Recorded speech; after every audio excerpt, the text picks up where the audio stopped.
Hi everyone, Alina is here and today we will talk about hidden costs of fintech software development. So, you're here calculating the budget for your new project, a custom crowdfunding platform, for instance.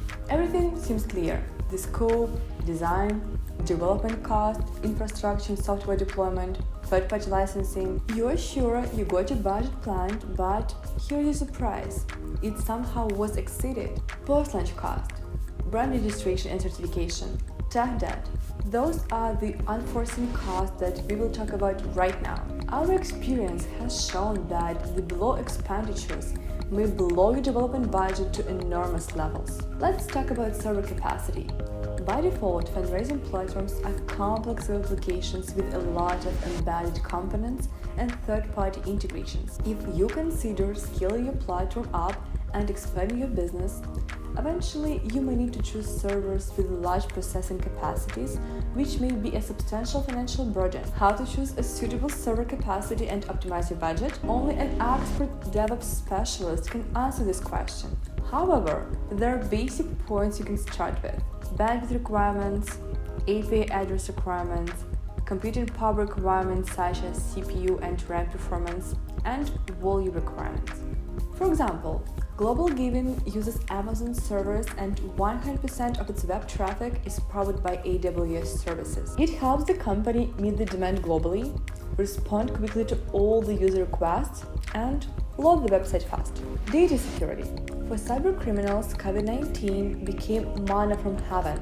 Cyber attacks were most prevalent in the healthcare and financial industries. It means that fintech companies should increase their security budgets to implement innovative security technologies, to comply with data privacy regulations, and to run regular internal and external security audits. Since fintech companies sell services and expertise, your customers may ask you for an SOC 2 report proving that your security controls protect data confidentiality, integrity, and privacy. The average price for an SOC 2 report has a starting range anywhere from $30,000 to $100,000. Now let's talk about tech debt. What's worse for a crowdfunding company, a financial or technical debt? If your platform architecture and code have plenty of inconsistencies because you were in a hurry to roll out a new feature, you are in tech debt.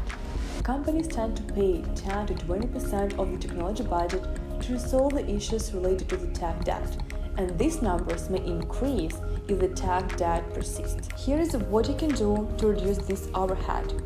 Get rid of unnecessary apps and databases, simplify application interfaces, modernize technology to support current architecture, and optimize the workload of the team by allocating 25% of the time to solving tech debt issues. So, what about custom crowdfunding platform maintenance?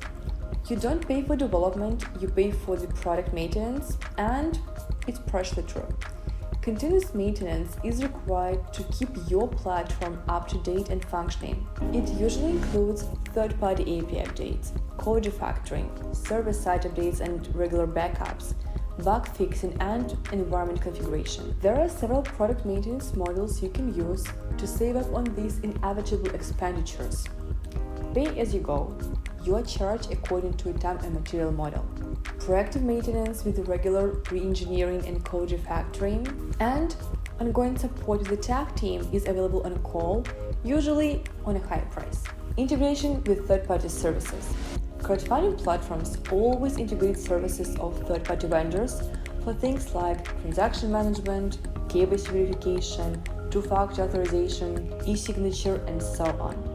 Typically, third-party vendors provide paid subscriptions or licenses.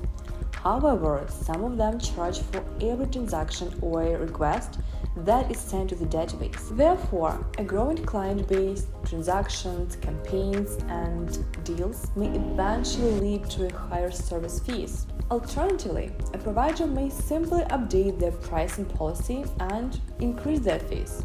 So before you choose the third-party provider, carefully investigate their pricing model and contract terms to avoid these unfortunate surprises.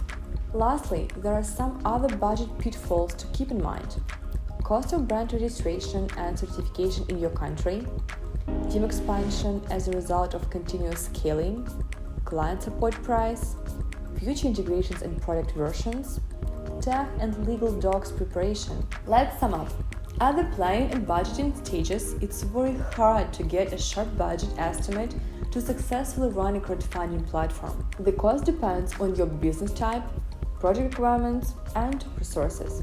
Sometimes fine-tuning a ready-made solution takes way more time and money than a bespoke platform. Always remember about expenditures that may appear, see what you can optimize, and just be prepared. How can you cut development costs with LenderKit?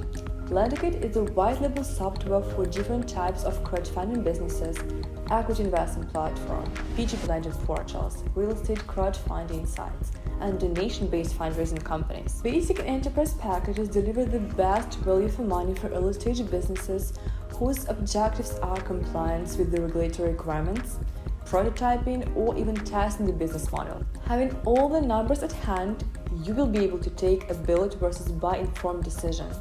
That's all for today. Subscribe and I'll see you soon.